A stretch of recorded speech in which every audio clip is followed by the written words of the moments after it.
नमस्कार दोस्तों, पाथफाइंडर पर आप सभी का स्वागत है। मेरा नाम निधि है। आशा करती हूँ आप सभी अपने घरों पर हैं, सुरक्षित और अपना पूरा ध्यान रख रहे हैं। दोस्तों, आज हम बात करने वाले हैं दिल्ली सरकार की door step ration delivery scheme, जिसको हाई कोर्ट ने क्वॉश कर दिया है।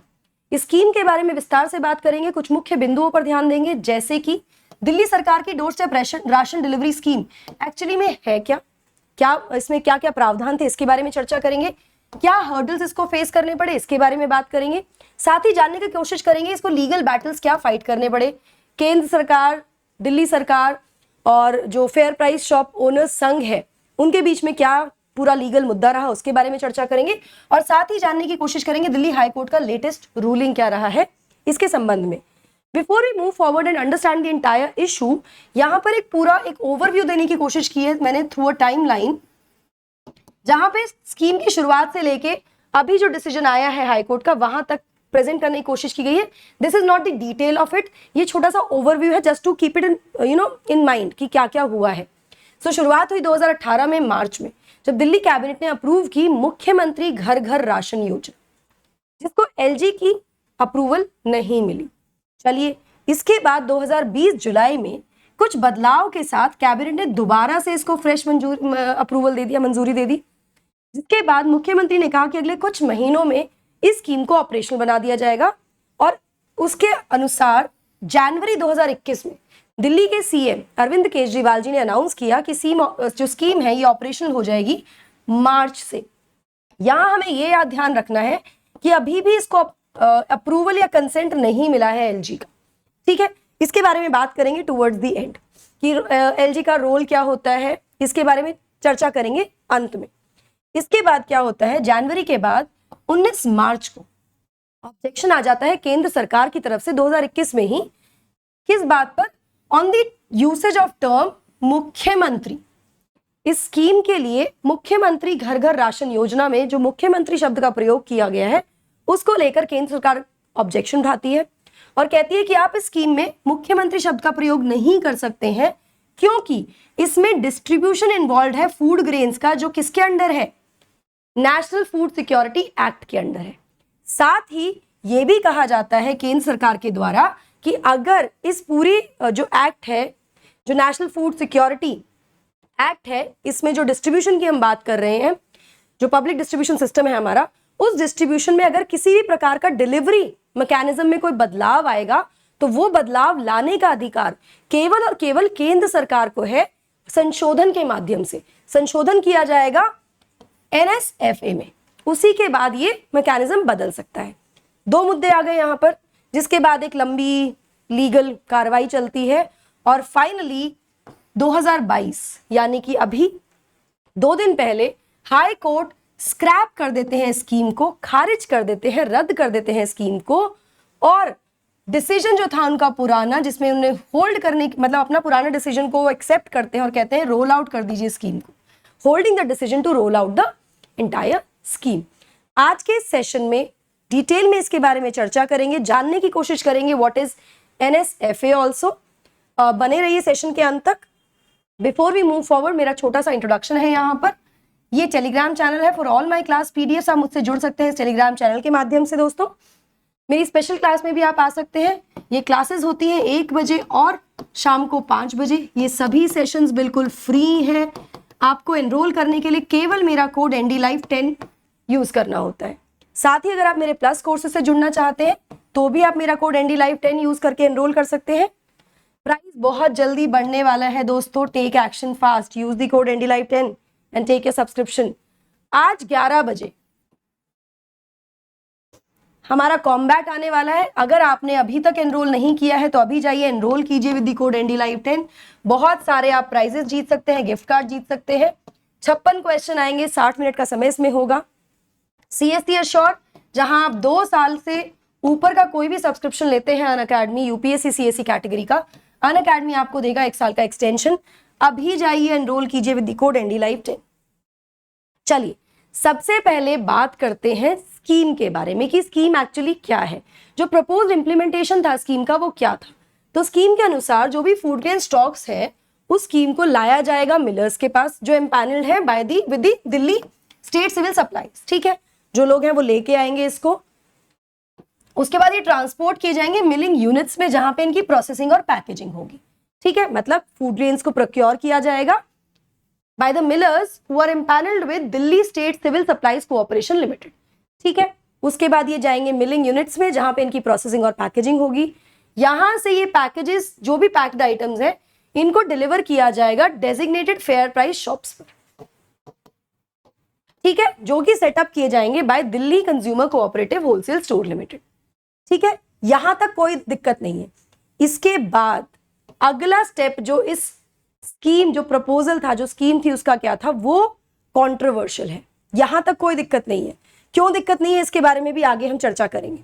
The last step involve delivering the packaged items. जो ये पैकेज आइटम्स हैं, जो प्रोक्योर किए गए हैं, प्रोसेस किए गए हैं, भेजे गए हैं फेयर प्राइस शॉप्स तक, ठीक है, इनको डिलीवर किया जाएगा, डोर स्टेप डिलीवरी, घर जाकर डिलीवर किया जाएगा ऑफ द बेनिफिशरीज। किसके द्वारा, यहां पर एक थोड़ा सा क्वेश्चन मार्क, या किसके द्वारा, by the empanel direct to home delivery agencies. तो यहां पर एक और एजेंसी का इन्वॉल्वमेंट की बात कर दी गई है इन दिस पर्टिकुलर स्कीम। जो स्कीम थी, जो योजना लाई गई थी, ये मुख्य मुद्दा है। एक बार क्विकली इस पे नजर मारते हैं। ठीक है, प्रोक्योरमेंट तक कोई दिक्कत नहीं है, यहां कोई प्रॉब्लम नहीं है, कोई समस्या नहीं है, प्रोक्योर कर लिया जाएगा, बिल्कुल सही। फेयर प्राइस शॉप्स तक पहुंच जाएंगे पैकेज आइटम, बिल्कुल सही, कोई तकलीफ नहीं है। यहां के बाद दिक्कत आती है जब direct to home delivery agencies के रिक्रूटमेंट की बात हो रही है, इम्पैनल करने की बात हो रही है, और साथ में ये पैकेज आइटम्स जो है, इनको डोर स्टेप डिलीवरी की बात हो रही है टू द बेनिफिशियरीज। ये क्वेश्चनेबल है। डिलीवरी मैकेनिज्म, मैंने अभी आपको बताया कि इस पर ऑब्जेक्शन उठाया केंद्र सरकार ने कि डिलीवरी मैकेनिज्म आप चेंज नहीं कर सकते हैं। किसका, नेशनल फूड सिक्योरिटी एक्ट के अंडर पीडीएस का, पब्लिक डिस्ट्रीब्यूशन सिस्टम का डिलीवरी मैकेनिज्म चेंज नहीं कर सकते हैं। यही चेंज किया गया, इसी को क्वेश्चन किया गया। अब जो स्कीम है उसके हर्डल्स, जैसा कि मैंने आपको बताया भी, जब 2018 में दिल्ली कैबिनेट ने अप्रूव की थी स्कीम, इसको मुख्यमंत्री घर घर राशन योजना कहा गया। इस पर एलजी ने, मैंने आपको टाइमलाइन दिखाई थी, वहां पे मैंने आपको कहा था कि एलजी को थोड़ा सा इस पे ऑब्जेक्शन था, उन्होंने अप्रूव नहीं किया। एलजी का यहां पर यह कहना था कि भाई देखिए, जैसा कि आप कह रहे हैं, one of the scheme stated objectives is कि इट में एलिमिनेट द करप्शन। ये जो करप्शन है पीडीएस सिस्टम में, उसको एलिमिनेट करने का काम करेगा। एलजी ने यहां कहा कि जैसा कि आप कह रहे हैं स्कीम में ये करप्शन एलिमिनेट होगा, ऐसा हमें कुछ दिखाई नहीं दे रहा है, as it only sought to replace the old service providers with new ones. इनका कहना है, एलजी का यहां पर कहना है कि जैसा कि स्कीम में कहा गया है, या फिर एक प्रस्ताव रखा गया, ऑब्जेक्टिव रखा गया है कि भाई हम करप्शन खत्म करने की कोशिश कर रहे हैं through this door step delivery, LG साहब ने कहा कि ऐसा कुछ होता नहीं दिख रहा है। केवल ऐसा लग रहा है कि आप जो एस्टैब्लिश सिस्टम है, जो फेयर प्राइस शॉप्स हैं, उनका जो एस्टैब्लिश सिस्टम है, आप उस सिस्टम को चेंज कर रहे हो किसी और सिस्टम से, सिर्फ यही नजर आ रहा है। आप गवर्नमेंट ने कहा कि टू द प्लेस कि भाई ठीक है, इसको एलजी साहब ने कहा कि इस मुद्दे को आप केंद्र सरकार के संज्ञान में लाइए और उससे अप्रूवल लीजिए। ठीक है, चलिए जी, यहां तक हो गई। इसके बाद केंद्र सरकार की तरफ से क्या आया, केंद्र सरकार ने कहा कि हमें कोई ऑब्जेक्शन नहीं होगा अगर आप ऐसा करते हैं, अगर आप कोई सेपरेट स्कीम बनाते हैं। अगर दिल्ली सरकार ऐसा करना चाहती है तो केंद्र सरकार को इसमें कोई ऑब्जेक्शन नहीं है, लेकिन वो जो स्कीम है वो दिल्ली सरकार अपने रिसोर्सेज से चलाए। उसके लिए केंद्र सरकार से नेशनल फूड सिक्योरिटी एक्ट के अंडर मिलने वाले जो फूड ग्रेन्स हैं, उसकी डिलीवरी अपने नाम से ना करे। मतलब स्कीम तो चल रही है लेकिन पैकेजिंग आपने बदल दी। केंद्र सरकार का ऑब्जेक्शन यही था कि पैकेजिंग मत बदलिए, पैकेजिंग मत बदलिए, आप स्कीम ही अपने हिसाब से चलाइए, अपने रिसोर्सेज से चलाइए, हमें कोई ऑब्जेक्शन नहीं है। Separate scheme is made by the state government without mixing the elements of NFSA, national Food Security act के एलिमेंट्स को बिल्कुल भी यहां पर मिक्स मत कीजिए। ठीक है, ये आया पूरा मुद्दा जो हमने चर्चा भी की थी। इसके बाद कोर्ट में बैटल स्टार्ट हुआ। कोर्ट में बैटल जनवरी में ही शुरू हो गया था पिछले साल, जिसमें जो दिल्ली सरकारी राशन डीलर्स संघ है, उन्होंने ये पिटिशन डाली और कहा, और दिल्ली राशन डीलर्स यूनियन, संघ और यूनियन दोनों ने ही कोर्ट में लास्ट ईयर पिटीशन डाल दी थी। उन्होंने कहा कि भाई ये जो मूव है दिल्ली सरकार का, ये क्या है, बियॉन्ड अल्ट्रा वायर्स, मतलब ये उनकी लीगल पावर या अथॉरिटी के बियॉन्ड है। दिल्ली सरकार ऐसा कर ही नहीं सकती है, जो हमने शुरुआत में भी बात की है, यही बात यहाँ पे की। साथ में इन्होंने कहा कि भाई जो स्कीम है वो बाईपास कर रही है existing fair price shop owners को, उनकी रोजी रोटी इसी से चलती है, ये उनका यही काम है। आप उनको क्या कर रहे हो, बाईपास कर रहे हो। तो एक तरफ तो आप एक नई एजेंसी क्रिएट करने की बात कर रहे हो, एक नया सिस्टम क्रिएट करने की बात कर रहे हो, क्या करते हुए, एग्जिस्टिंग सिस्टम को रिप्लेस करते हुए, जिसमें आप जो फेयर प्राइस शॉप ओनर्स हैं उनके बारे में कुछ नहीं सोच रहे हो, ये कहा गया।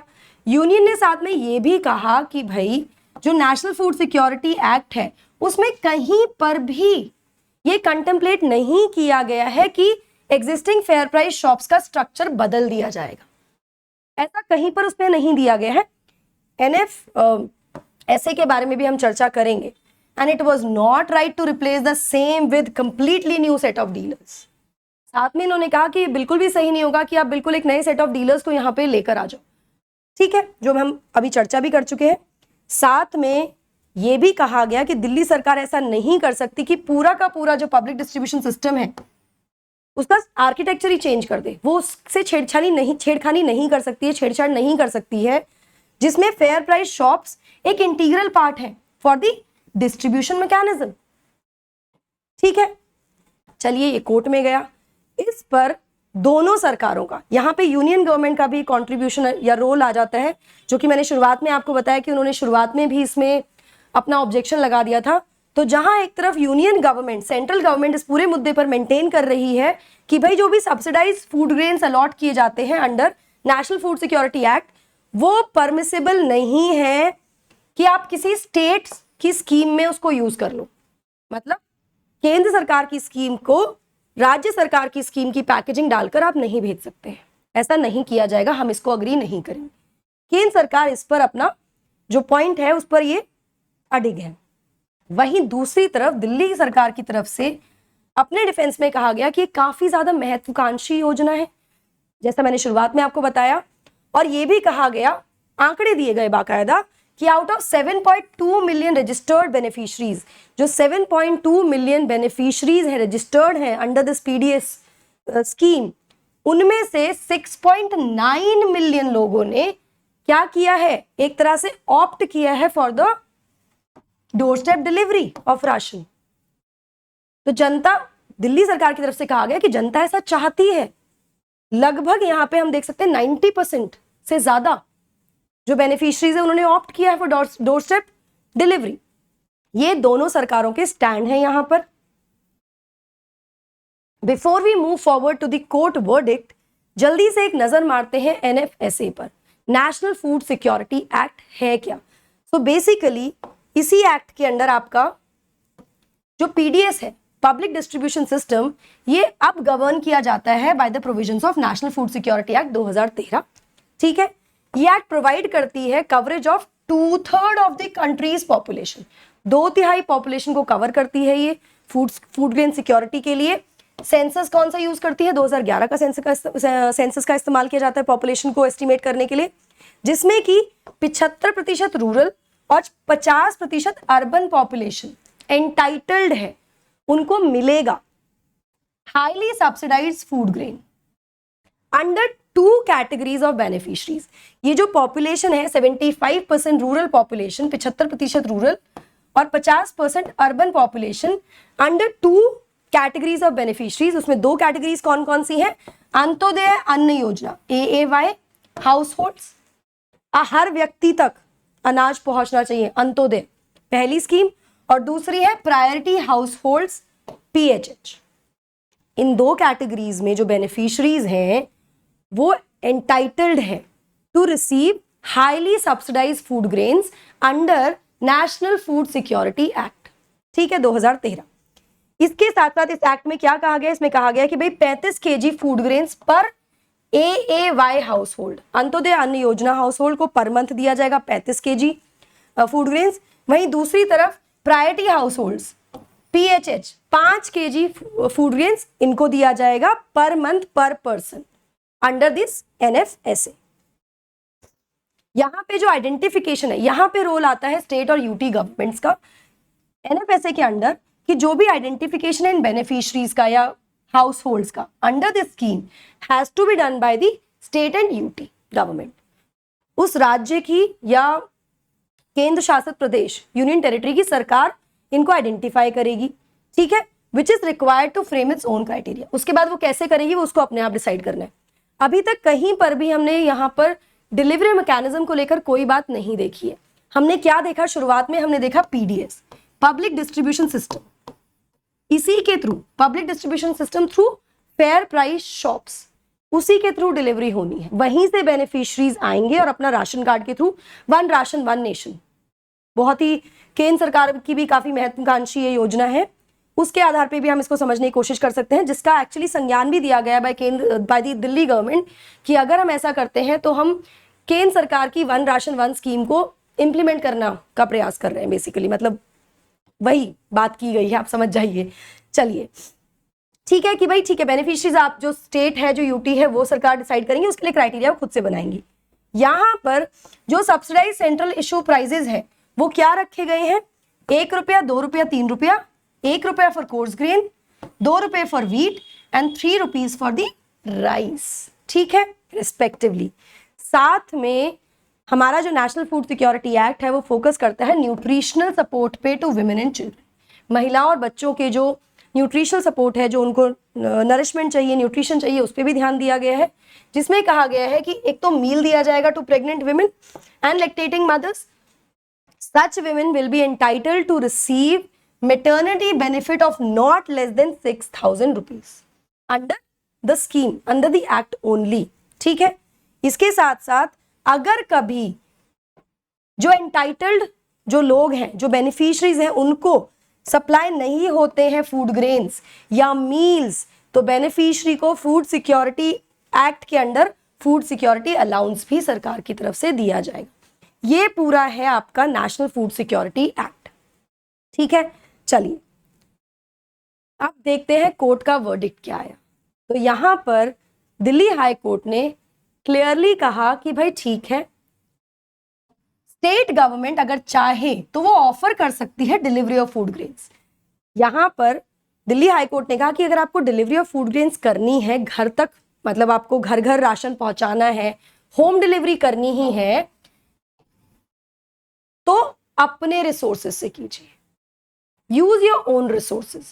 केंद्र सरकार की योजना को इस्तेमाल नहीं कीजिए, अपनी योजना, अपने रिसोर्सेज का इस्तेमाल कीजिए। पहला निर्णय, मतलब ये कंप्लीटली ये नहीं कहा कि आप करो ही मत, ये करना चाहते हो करो लेकिन अपने रिसोर्सेज यूज करो, ये कहा। साथ में ये भी कहा गया कि Delhi government can not proceed to implement the scheme without addressing the concern of existing fair price shop owners. यहां पर बहुत क्लियरली दिल्ली सरकार को यह कह दिया गया है हाई कोर्ट के द्वारा कि आप इस स्कीम को आगे नहीं बढ़ा सकते हो, लागू नहीं कर सकते हो, जब तक कि आप फेयर प्राइस शॉप ओनर्स, जो संघ और यूनियन जो गया था, जो PDS के थ्रू जो फेयर प्राइस शॉप ओनर्स है, जिनका कहना है कि हमें रिप्लेस किया जा रहा है, उनके मुद्दों को जब तक आप एड्रेस नहीं करते हैं रिगार्डिंग द फाइनेंशियल वायबिलिटी, ठीक है, that it held to be statutorily protected, कि भाई ये प्रोटेक्टेड है, इसको पहले इसके संज्ञान में लीजिए, पहले इसका सोल्यूशन निकालिए, इसके बाद ही इसके बारे में बात करेंगे, डिलीवरी के बारे में, जो होम डिलीवरी की आप बात कर रहे हैं, ठीक है। The court also agreed with LG's view here. LG का व्यू क्या था कि ऐसा आप नहीं कर सकते हैं, केंद्र सरकार से परमिशन लेने के बाद ही आप ऐसा करेंगे, जिसके बारे में हमने बात भी की। यहां पर एक और बहुत इंपॉर्टेंट चीज आ जाती है, this is very very important. हम जानते हैं पिछले 2-3 साल से दिल्ली सरकार और LG के बीच में एक अथॉरिटेटिव या एक अथॉरिटी के लिए एक बैटल जैसा है, नॉट क्लियरली अ बैटल, लेकिन कुछ तो इश्यूज चल रहे हैं एग्जीक्यूटिव पावर और लेजिस्लेटिव पावर के बीच में, एक थोड़ा सा खींचातानी चल रही है। यहाँ पर दिल्ली हाई कोर्ट ने यहाँ पर क्लैरिफाई करते हुए कहा कि देखिए, हम मानते हैं कि कोई नेसेसिटी नहीं है संवैधानिक तौर पर कि कैबिनेट का डिसीजन को अप्रूवल चाहिए एलजी का।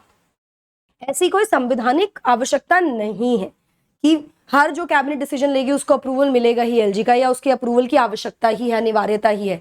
लेकिन there is an obligation for the CM to communicate the decision of Council of Ministers to Lieutenant Governor under Article 167 of the Constitution। अनुच्छेद 167 के अंडर ये ऑब्लिगेटरी है किसी भी प्रदेश के सीएम, या अब यहाँ पे यूटी है लेकिन सीएम तो है ही, सीएम कि वो कम्युनिकेट करे जो भी डिसीजंस काउंसिल ऑफ मिनिस्टर ले रहा है to the governor, LG, lieutenant governor.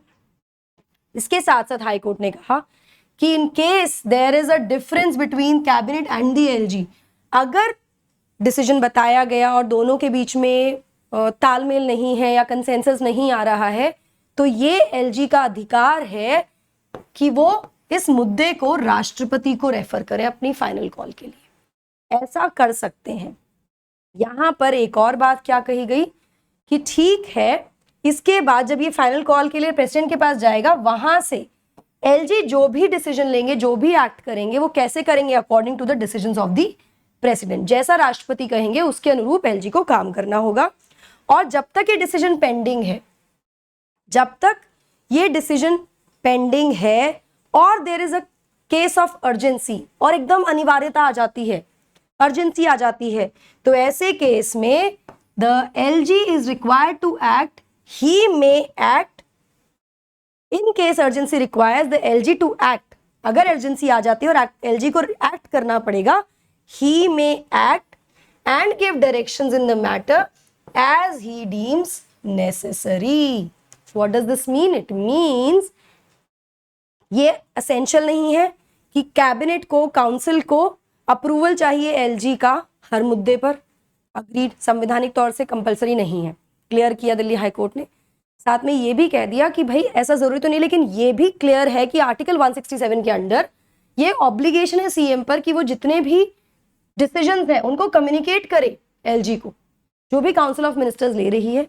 अगर इन दोनों के बीच में कोई डिफरेंस आ जाता है, कैबिनेट और एलजी के ओपिनियंस अगर डिफर करते हैं, तो ये एलजी इसमें क्या कर सकते हैं? LG can reserve the issue for president's consideration to take the final call. इसके बाद अगर राष्ट्रपति इस पे कोई डिसीजन लेते हैं तो एलजी को उसके अनुरूप काम करना पड़ेगा। लेकिन अगर डिसीजन नहीं आता है राष्ट्रपति का और देयर इज एन अर्जेंसी, कुछ इमरजेंसी आ जाती है, तो उस स्थिति में एलजी को निर्णय लेना है, तो जैसा वो चाहे वो डिसीजन ले सकते हैं या डायरेक्शंस दे सकते हैं। तो यहाँ पे एलजी का स्टैंड भी क्लियर किया गया इस पूरे इशू में। आई होप आपको ये समझ में आया होगा। मैंने साधारण भाषा में समझाने का प्रयास भी किया है। पसंद आए तो ज़रूर मुझे कमेंट सेक्शन में बताइएगा, फीडबैक ज़रूर दीजिएगा। Thank you so much guys.